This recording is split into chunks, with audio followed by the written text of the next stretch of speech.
Buenos días, bienvenidas, bienvenides, bienvenidos a este tercer video del curso de Álgebra Superior 1.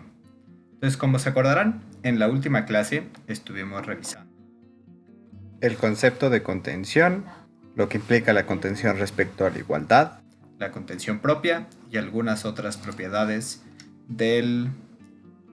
cómo se relaciona la contención con algunas propiedades del conjunto vacío. Ok, entonces eso básicamente termina la discusión y los resultados de la primera sección del capítulo de las notas sobre conjuntos, salvo una discusión que necesitamos tener sobre el conjunto, el universo sobre el que vamos a trabajar, el que le vamos a llamar el conjunto universal. Ok, entonces para tener esta discusión, déjenme paso al pizarrón. Y entonces, seguramente ustedes ya habrán escuchado sobre el famosísimo, y ese sí es uno de los rockstars de las matemáticas, el conjunto de Cantor. Perdón, el conjunto de Russell. Seguramente habrán escuchado sobre él, no sé si alguna vez les hayan platicado quién es, pero pues este conjunto básicamente es el conjunto de los conjuntos tales que A no pertenece a sí mismo. Este conjunto uno se puede preguntar si existe o si no existe, y resulta que hay un problema, porque resulta que si a este conjunto le llamamos R del conjunto de Russell, resulta que si R no se pertenece a sí mismo, eso ocurre si solo si R se pertenece a sí mismo. ¿Cuál es una contradicción del tamaño de la cosa más grande que quieran?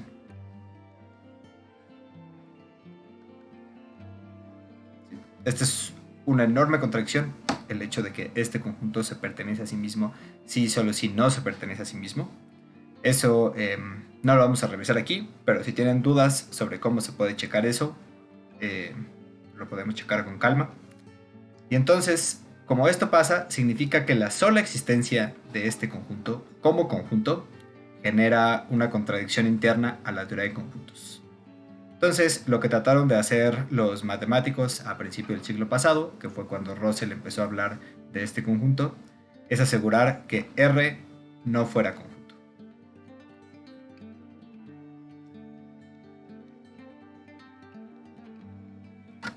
El hecho de que R sea un conjunto genera una contradicción en la teoría de conjuntos, entonces hay que asegurar que R no sea conjunto.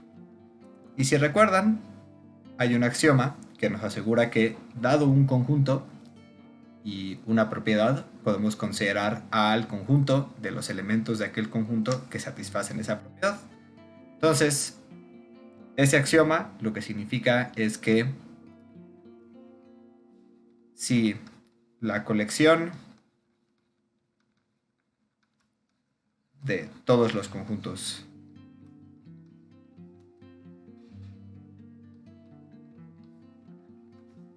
es un conjunto, entonces R es un conjunto.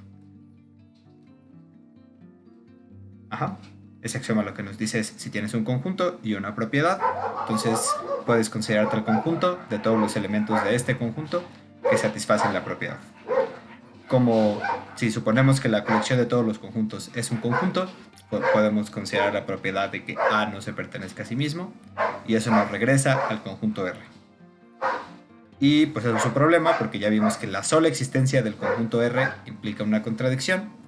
Entonces lo que concluyeron los matemáticos a principios del siglo pasado es que, por lo tanto, la colección de todos los conjuntos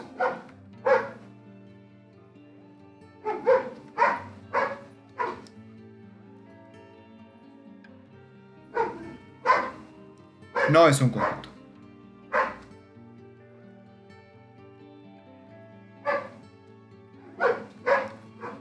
¿Sí?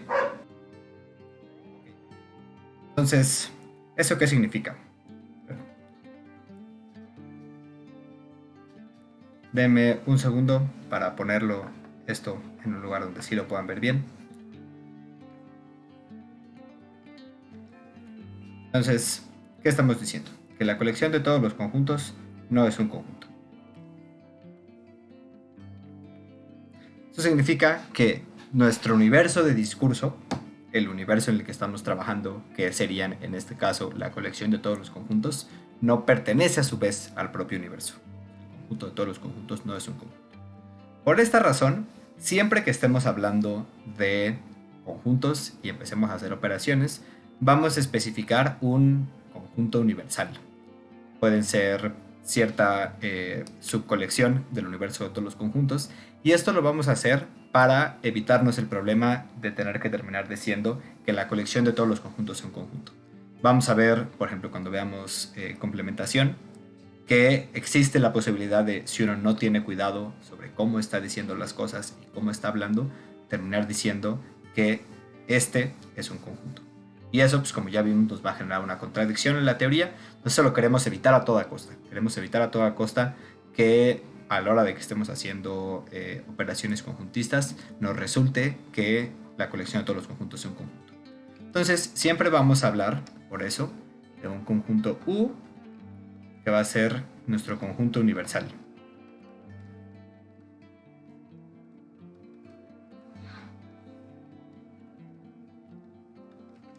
Y este no es la colección de todos los conjuntos.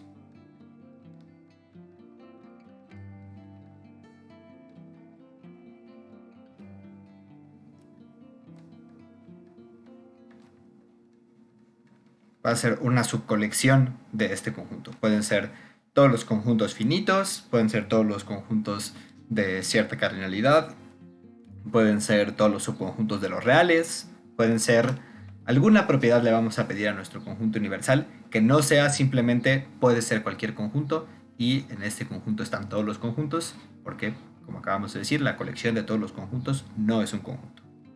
¿Okay? Entonces, era importante tener esta discusión.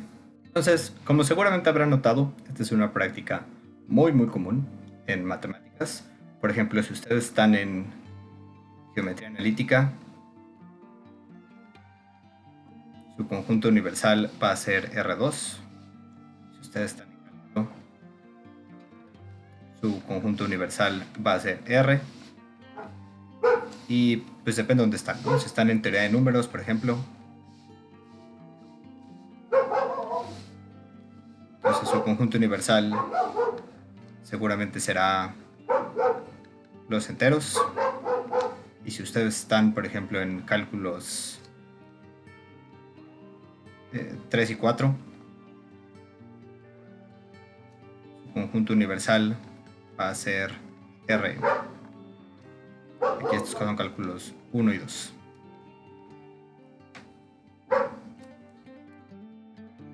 Entonces, nada más aclarar por qué es eso.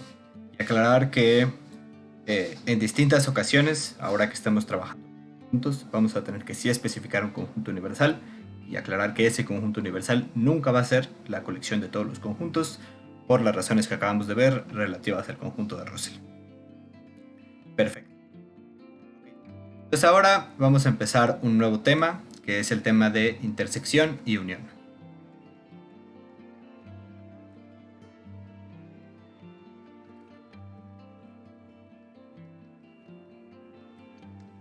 Ok, entonces, ¿cómo vamos a definir estas operaciones conjuntistas?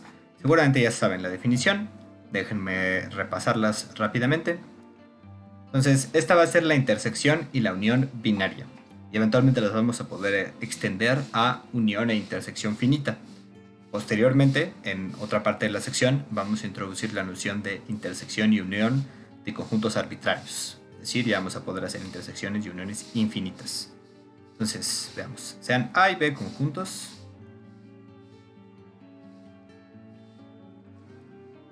Uno. La intersección de A y B es el conjunto de todos los elementos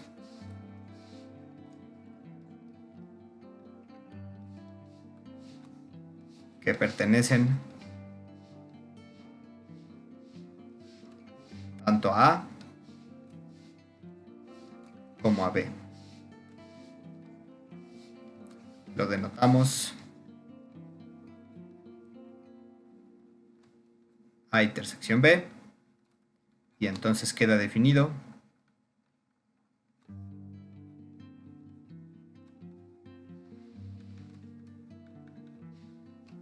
A intersección B es igual al conjunto de las x's.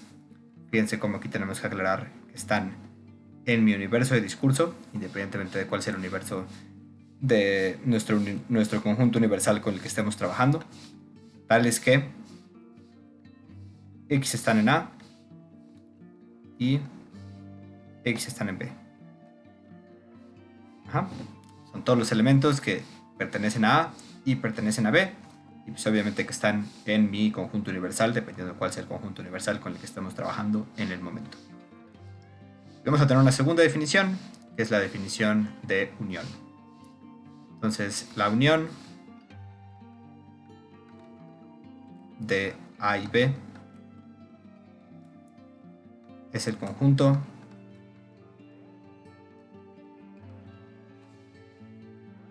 de todos los elementos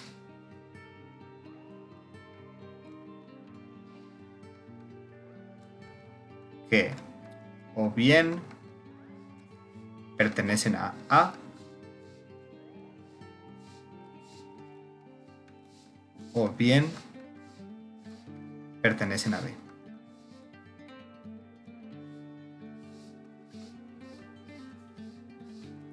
A B. Lo denotamos A unión B y entonces queda definido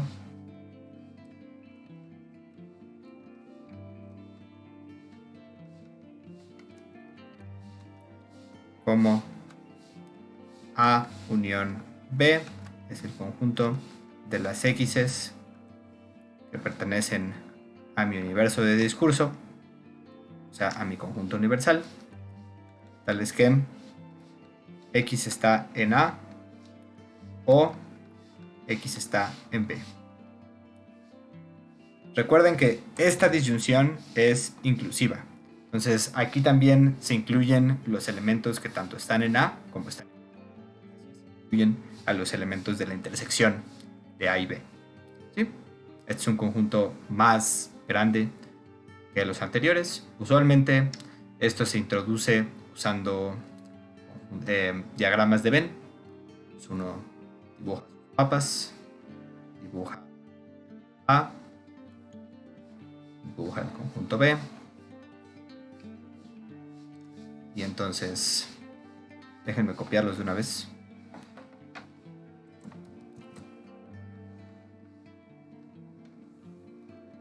Y entonces resulta que A intersección B es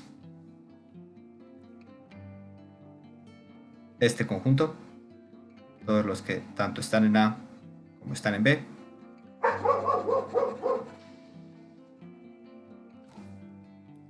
Y por otro lado, A unión B son todo lo que está en A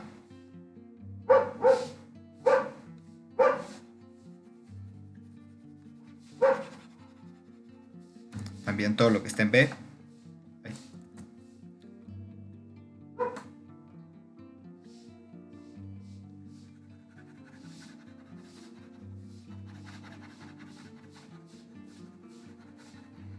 Y todo lo que también está en la intersección.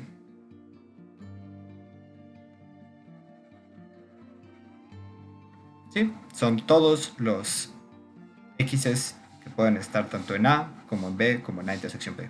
Todos los que o bien están en A o bien están en B. Termino de dibujar bien. Ok, entonces así usualmente se introducen A unión B con diagramas de Venn. Ahora, déjenme ir un poquito con algunas errores que usualmente se cometen en este caso. Por ejemplo, he llegado a ver cosas como que ponen el conjunto A y el conjunto B. Y dicen, con esto me estoy refiriendo a todos los elementos que están en A y en B.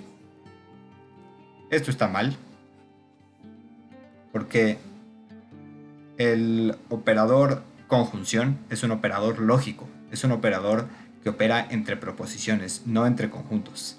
El que tenemos es A intersección B. Y ese sabemos que X está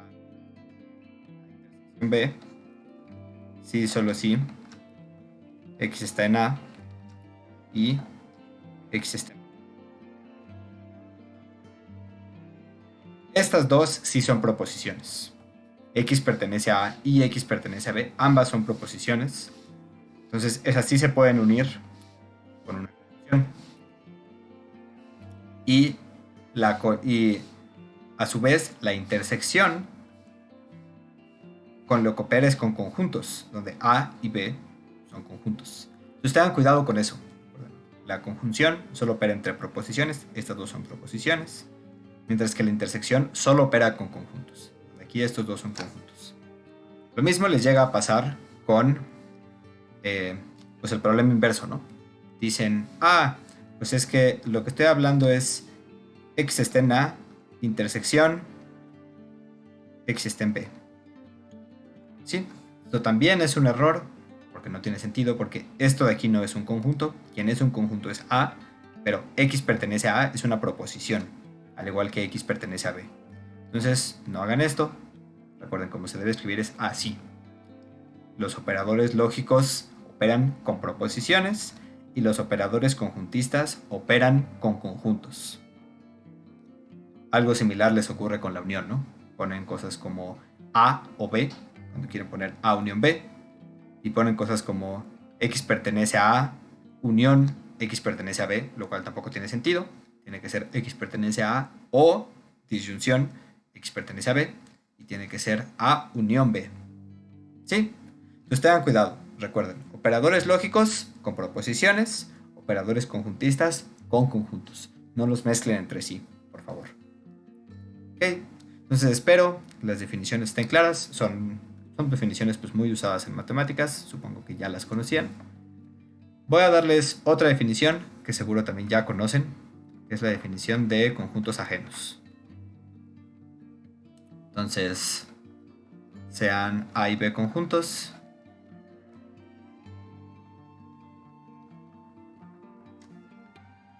decimos que, déjenlo escribo bien, que A y B son ajenos si A intersección B es igual al vacío. Ajá. Es decir, pues podemos ponerlo eso en y su intersección es vacía o no comparten elementos.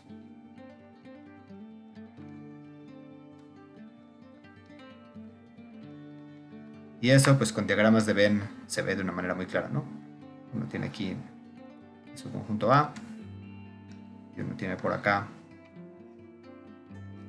a su conjunto B, y la idea es que pues su intersección es vacía, ¿no? Es decir, no comparte ningún elemento. Por aquí está B y por aquí está A, y en la intersección no hay nadie. A diferencia de los que dibujamos aquí, donde aquí sí, al menos en este dibujito, sí hay alguien en la intersección. ¿Ok? De una vez les voy a dar una palabra de precaución.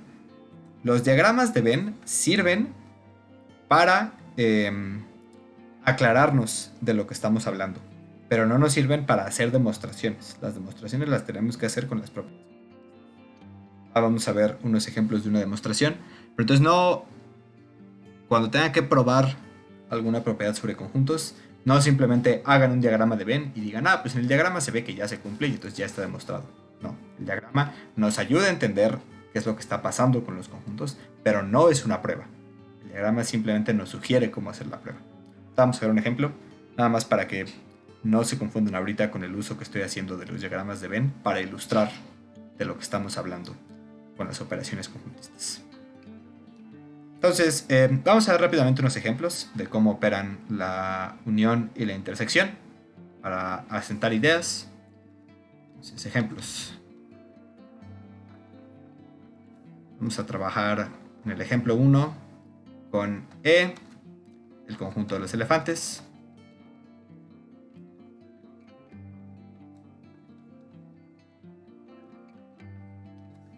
M, el conjunto de los mamíferos.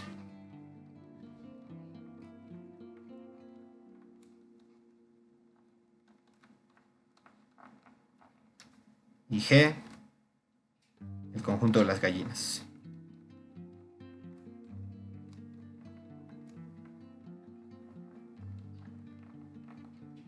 Ajá. Entonces, a ver, vamos a estudiar quién es E intersección M.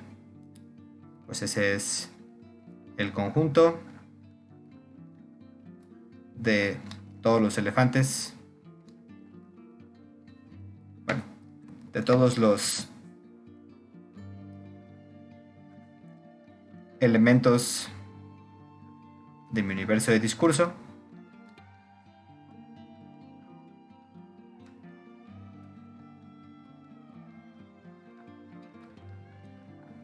Que son elefantes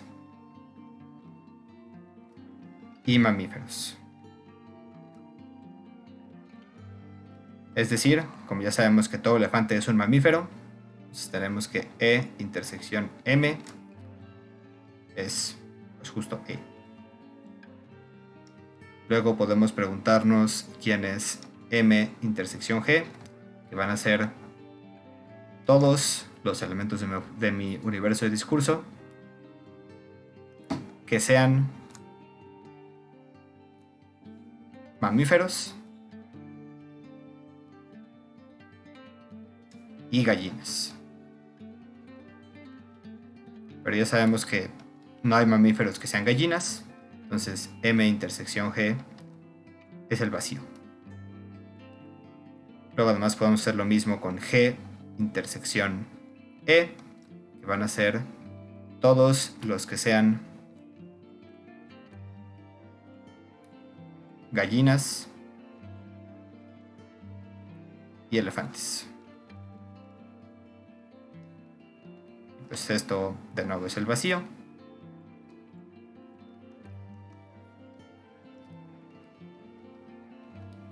Y me falta una última que vamos a ver, que es E unión M, que son todos los que son elefantes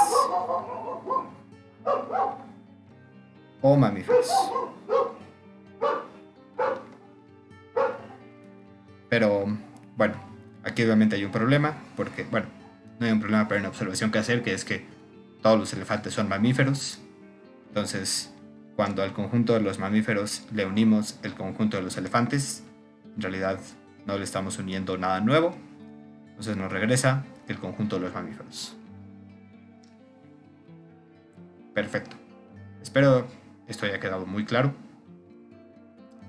Podemos hacer lo mismo con otro conjunto, que es, bueno, con otros conjuntos.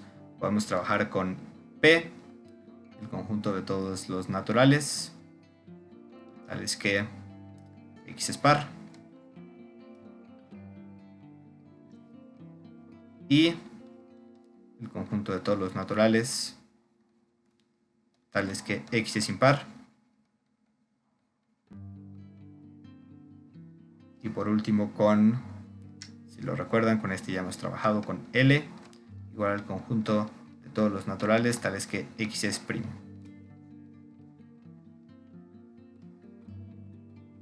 Y entonces podemos preguntarnos cómo se ven estas cosas. Entonces, primero tenemos que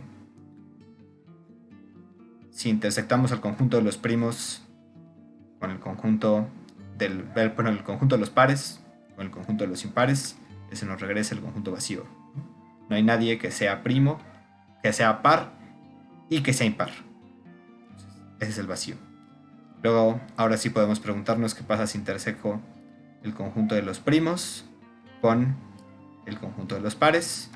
Y sabemos que solo hay un primo que es par, que es el 2. Entonces, este es el conjunto unitario del 2. Y por último podemos preguntarnos, por ejemplo, cómo se ve si uno al conjunto de los pares con el conjunto de los impares. Y pues como ya sabemos que todo número natural o bien es par o bien es impar, esto me regresa el conjunto de los naturales. Traten de probar estas tres igualdades ustedes solos como ejercicio. Recuerden cómo se prueban las igualdades, se prueban por doble contención. Van a tener que probar que esta intersección está contenida en el vacío y que el vacío está contenido en esa intersección. De hecho ya se lo regala, si lo recuerdan. Luego también prueban que esta intersección está contenida en este conjunto unitario y que este conjunto unitario está contenido en esta intersección. Por último prueben que esta unión está contenida en este conjunto y que este conjunto está contenido en esta unión, para probar las tres igualdades. Y por último vamos a ver un último ejemplo rápidamente, que es el ejemplo de las rectas. Si se acuerdan, ya hemos trabajado con este ejemplo donde vamos a interpretar a la pertenencia como los elementos de una recta. Entonces, si R y S son rectas, podemos decir lo siguiente.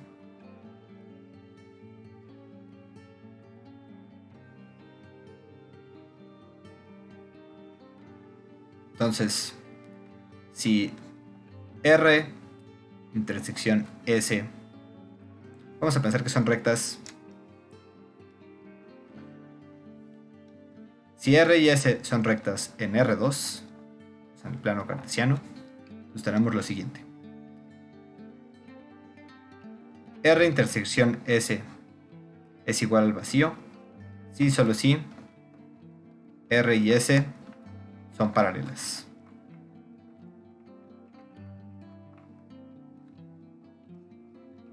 Sí, eso supongo que está bastante claro.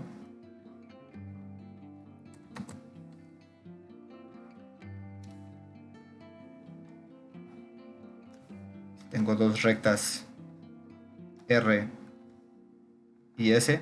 Si no comparten ningún punto, es porque nunca se intersecan, o sea, son paralelas.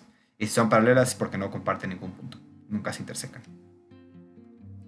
Luego, si R intersección S es igual a un único punto P, pues sabemos que eso ocurre si y solo si R y S no son paralelas y son distintas.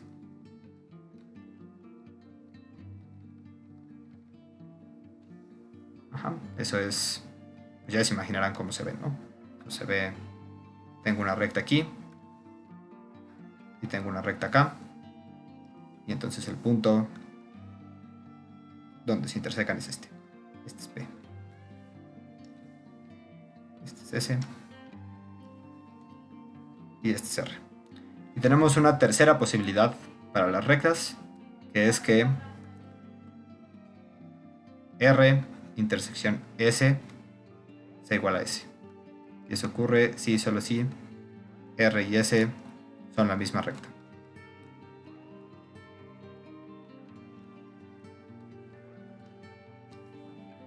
Es decir, podemos tener aquí a R y tenemos justo ahí encima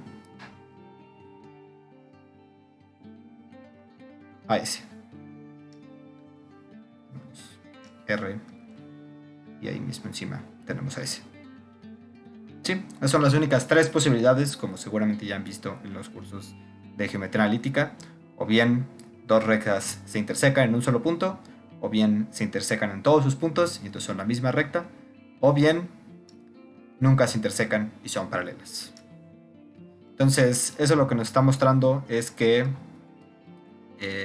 pues sí, podemos estudiar pues cómo se comportan las rectas en la geometría en el plano, simplemente pensándolas como conjuntos y estudiando las operaciones que acabamos de ver de intersección y de igualdad.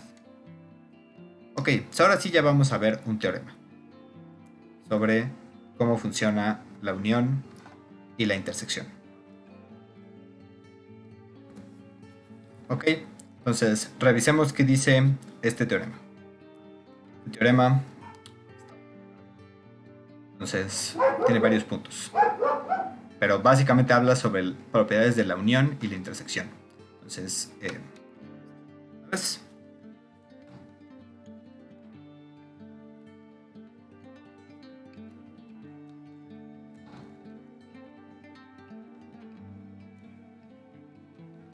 la intersección y la unión tienen las siguientes propiedades.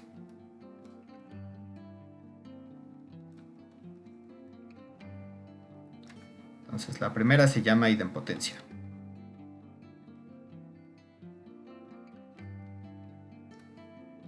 Y lo que dice es que si A es un conjunto,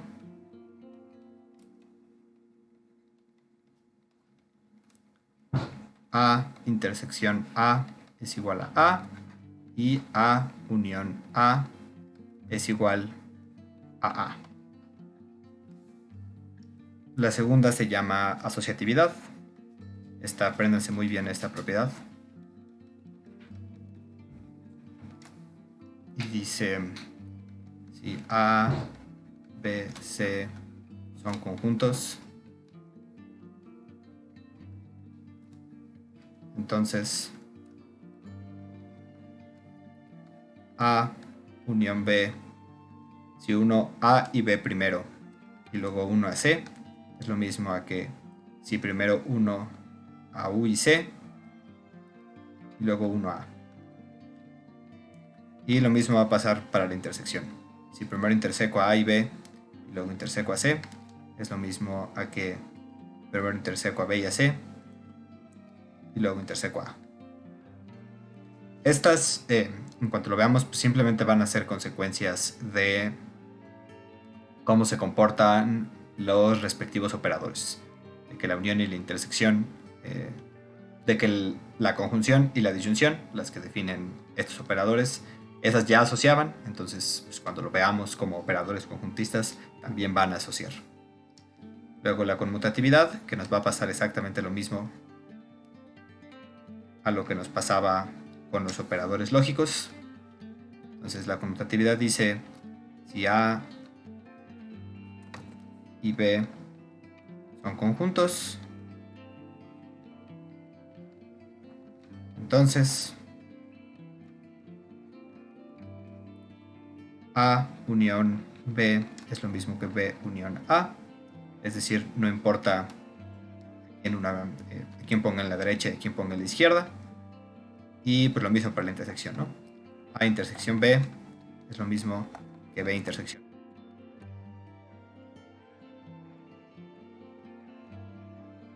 El teorema tiene más propiedades, dice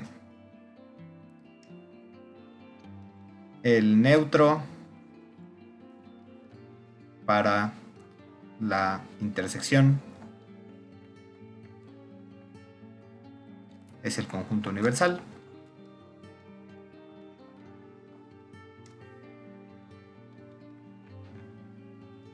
Entonces, ¿a qué nos referimos con que haya un neutro? A lo siguiente. Si A es un conjunto,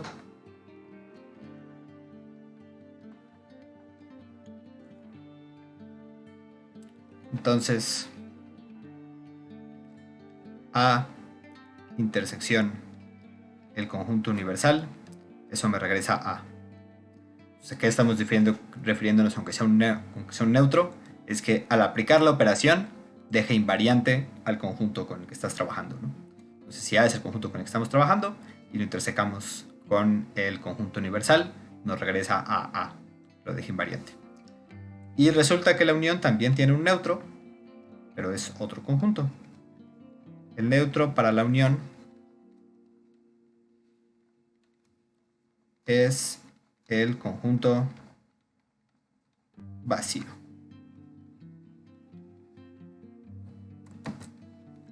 Es decir, que si A es un conjunto, entonces A unión el conjunto vacío es igual a A. Es decir, el vacío justo nos deja invariante al conjunto A cuando lo operamos con la unión. Entonces, esto es todo son todas las propiedades que van a cumplir, o que por ahora van a cumplir, la intersección y la unión: idempotencia, asociatividad, conmutatividad y la existencia de neutros, donde en el caso de la intersección el neutro es el conjunto universal y en el caso de la unión el neutro es el vacío. Vamos a demostrar este teorema. No voy a hacer todos los casos, algunos se les van a ir como ejercicios, pero voy a demostrar al menos uno de los casos y el otro se los voy a dejar a ustedes. Nos vamos a empezar con la intersección. Vamos a ver la idempotencia.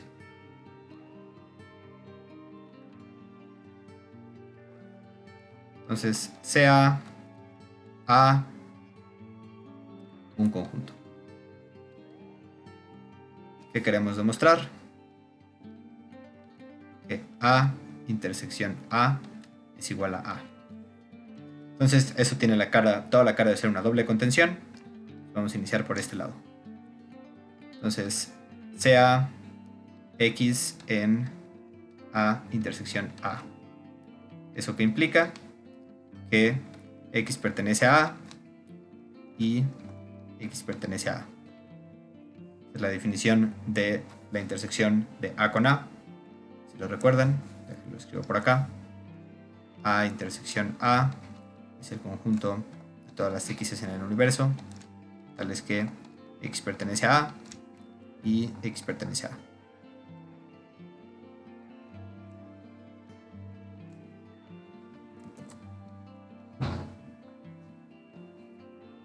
Ok, entonces, ¿qué significa que X pertenezca a la intersección?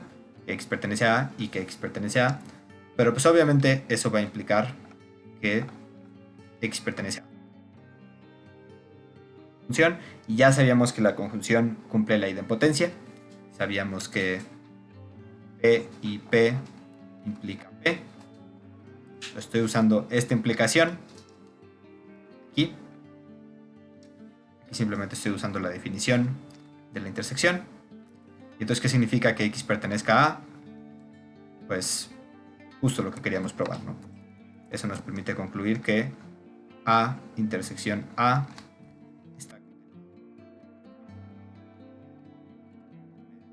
está aquí y probé que estaba acá. Y ahora vámonos para el otro lado, que va a ser pues exactamente igual, ¿no? Si X está en A, pues eso implica que A. Esto es usar, que también sabíamos que es P implica que P y P. Eso también fue una implicación que probamos en lógica. Entonces la podemos usar aquí. Y eso implica que X pertenece a A intersección A, por la definición de intersección. Y entonces, ¿qué hicimos? Nos tomamos a un elemento de A y probamos que ese pertenece a A intersección A. Entonces probamos esta contención. Si alguien está aquí, entonces está acá. Y ya probamos esta contención y probamos esta contención. Por lo tanto, probamos la igualdad. A es igual a A intersección A. Y así queda demostrada la idempotencia. De la intersección. Habría que demostrar la de la unión, pero esas se las voy a dejar de tarea.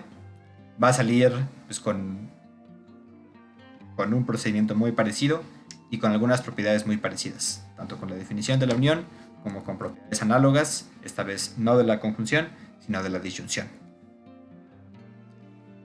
Veamos la asociatividad.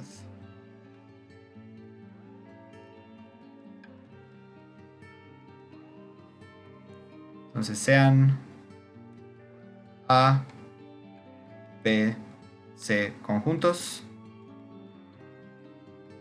¿Qué significa que asocian? Bueno, pues lo que queremos demostrar es que vamos a hacerlo esta vez con la unión. Es que A, unión B, unión C, es lo mismo que primero unir B y C y luego unirlo con A. Entonces, de nuevo, esta es una igualdad, entonces hay que probar una doble contención. Empecemos por esta. Entonces, como que podemos probar que este conjunto está contenido en este conjunto, tomémonos a alguien aquí.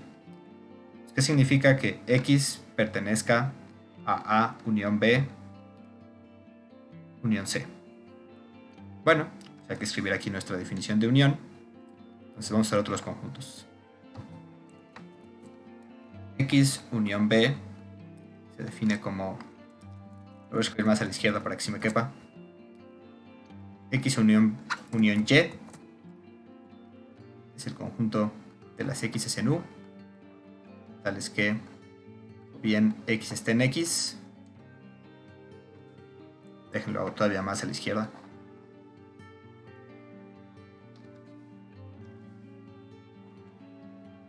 O bien X esté en Y.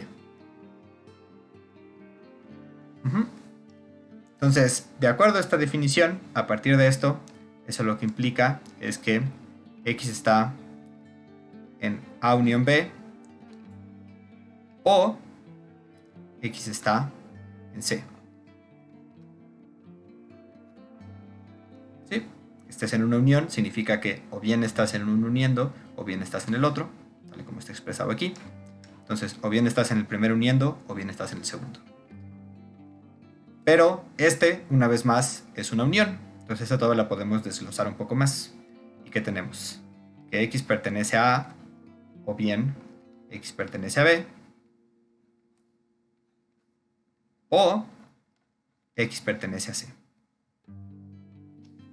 Y ahora, como recordarán de cuando vimos lógica, teníamos la siguiente propiedad para la disyunción.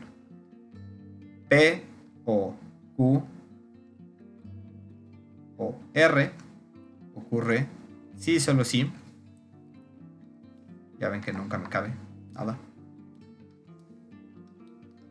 P o Q o R ocurre si y solo si P o Q o R. La disyunción asociada. Si no se acuerdan de esta propiedad, revísenlo en las notas de lógica. Esta propiedad se valía. Entonces, como esa propiedad se vale, podemos aquí poner si y solo si X pertenece a A, o X pertenece a B, o X pertenece a C. Donde aquí estoy usando lo siguiente. P como X pertenece a A, Q como X pertenece a B, y R como X pertenece a C. Y entonces ya tenemos esto, y luego nada más hay que volver a aplicar las definiciones de unión. Aquí la aplicamos aquí la aplicamos acá, aquí aplicamos esta equivalencia lógica, y luego simplemente hay que aplicar nuestra definición de unión. Entonces eso implica que X está en A, o X está en B unión C,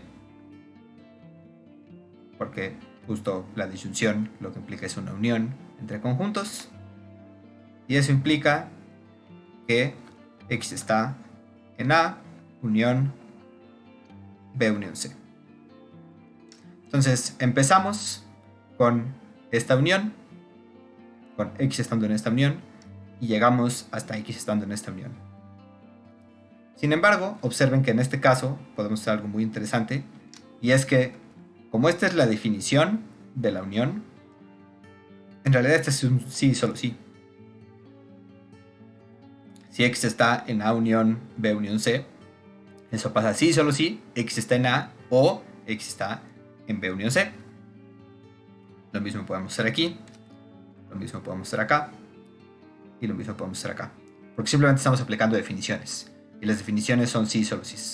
Esto ocurre, sí y solo sí. Esto ocurre porque está establecido en la definición.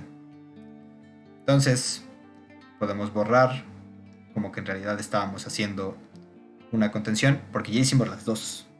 Vimos que X está en A unión B unión C, sí, solo sí, X está en A unión B unión C.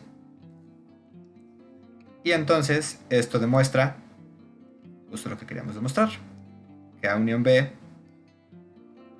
unión C es igual a A unión B unión C. Y entonces asocian. Y fíjense cómo esta propiedad de la unión fue una consecuencia directa de esta propiedad de la disyunción. ¿Sí? Lo que estamos haciendo es que las propiedades lógicas nos están permitiendo concluir cosas sobre los conjuntos. Lo cual significa que si no recuerdan bien qué pasaba con las propiedades lógicas, se tienen que poner a estudiar un poco para recordar todas estas propiedades sobre las disyunciones. ¿Ok? Ahora vamos a ver la conmutatividad. Me voy a saltar la asociatividad para la intersección. Como ustedes pueden ver, esa es una propiedad que simplemente se va a seguir del análogo a este, pero para la conjunción, y va a ser una prueba muy parecida. Estas se las voy a dejar de tarea. Okay. Vamos a ver la conmutatividad de la intersección esta vez. Sean A, B conjuntos. Entonces, ¿qué hay que probar?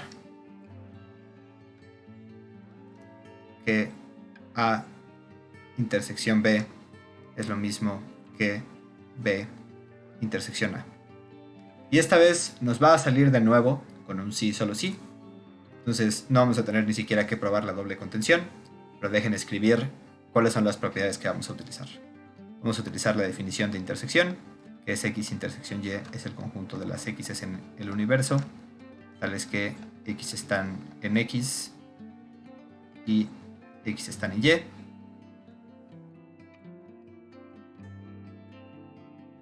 Espero eso esté muy claro. Y vamos a utilizar la propiedad de que P y Q ocurre si solo si Q y P. Es decir, que la conjunción conmuta. La probamos en lógica, entonces ya la podemos utilizar. Y simplemente vamos a decir quién es P, pues es X pertenece a X, perdón, X pertenece a A. ¿Quién es Q? Q va a ser... Vale. Supongan ustedes que X pertenece a A intersección B. Bueno, pues eso, de acuerdo a nuestra definición, ocurre si y solo si X pertenece a A y X pertenece a B. Pues esto es simplemente por definición. Pero esto es equivalente a X está en B y X está en A. ¿Por qué? Pues por esta propiedad que probamos en lógica, simplemente utilizando estas como las proposiciones con las que estamos trabajando. Entonces esto es por una propiedad de la lógica. Y esto ocurre si y solo si X está en B, intersección A, por definición de intersección. Por lo tanto, ¿qué probamos? Que alguien está en A intersección B, si y solo si ese alguien está en B intersección A. Y entonces, por nuestra definición, por nuestro axioma de extensionalidad, lo que probamos es que A intersección B es lo mismo que B intersección A. Y ya terminamos. Les voy a dejar de nuevo de tarea la conmutatividad para la unión. Va a estar en la lista de ejercicios. Y por último, solo vamos a probar uno de los neutros. En este caso voy a probar el 5. Voy a probar que el vacío es el neutro de la unión.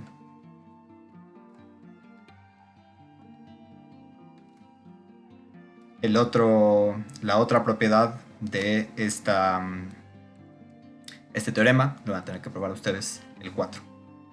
Entonces, sea A un conjunto,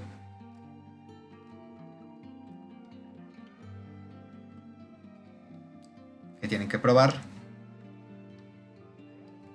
que A unión el vacío es igual a A.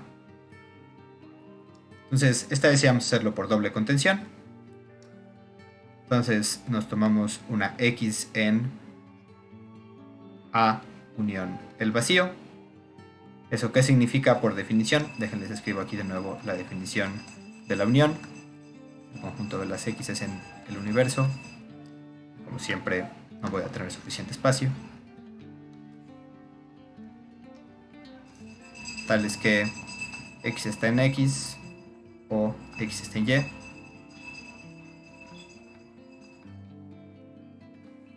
Y entonces, si X pertenece a A unión B, ¿eso qué significa?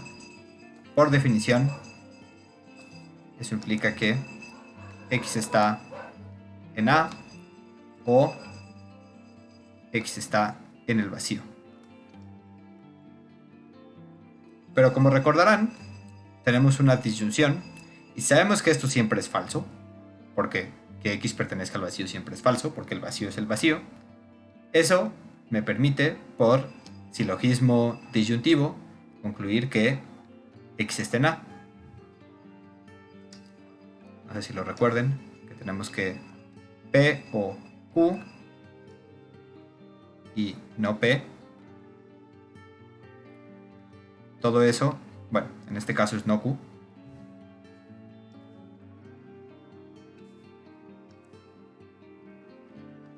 Todo eso implica P.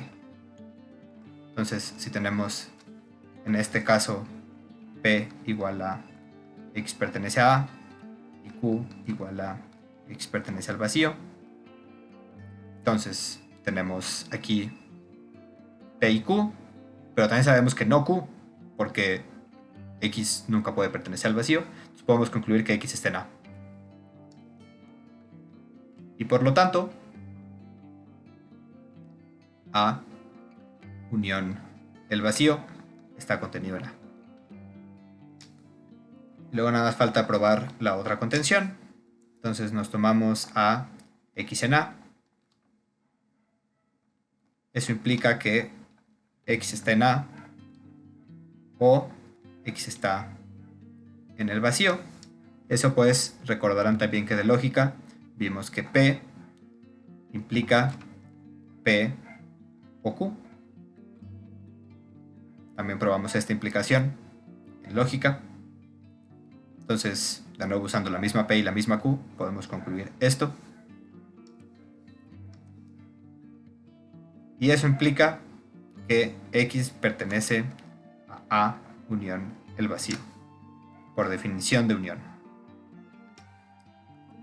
Entonces, por lo tanto, A está contenido en A unión el vacío. Y por lo tanto, A unión el vacío es igual a A. Probamos la doble contención, entonces probamos la igualdad. Entonces esto prueba que prueba este quinto inciso del teorema.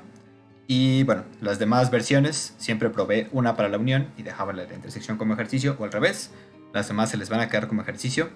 Traten de ver cómo se ven con diagramas de Venn estas distintas propiedades que demostramos en este teorema. Fíjense que, como les aclaré desde un principio, las demostraciones que usamos fueron simplemente usando propiedades de los conjuntos y propiedades de la lógica. Nunca necesité dibujar ningún diagrama de Venn. Pudimos haberlo hecho para ayudarnos a la demostración, para ayudarnos a entender qué es lo que estaba diciendo, pero la demostración no es el diagrama de Venn. La demostración es lo que están viendo ahorita en su pantalla. Por favor, con eso tengan mucho cuidado. No les vamos a aceptar demostraciones que simplemente sea cómo se ve en el diagrama. Sin embargo, sí vamos a aceptar demostraciones que sean del tipo en el diagrama se ve que esto pasa y ahora déjame probarlo. Y entonces escriben la demostración tal y como está aquí. ¿Sí? Entonces, aquí lo vamos a dejar. En la siguiente clase vamos a retomar otras propiedades, otras observaciones y vamos a definir las propiedades generalizadas. Ahorita simplemente estamos trabajando de las operaciones binarias, simplemente A unión B y con A intersección B. Entonces, por favor, estudienlo mucho, revisen bien lo que dice este video, es muy importante. Y si hay algo que no les quedó claro de la parte de lógica, por favor pónganse a estudiar la parte de lógica y lo que necesitan saber, particularmente sobre lógica proposicional. ¿Ok? Entonces aquí lo dejamos y nos vemos en la próxima clase. Saludos.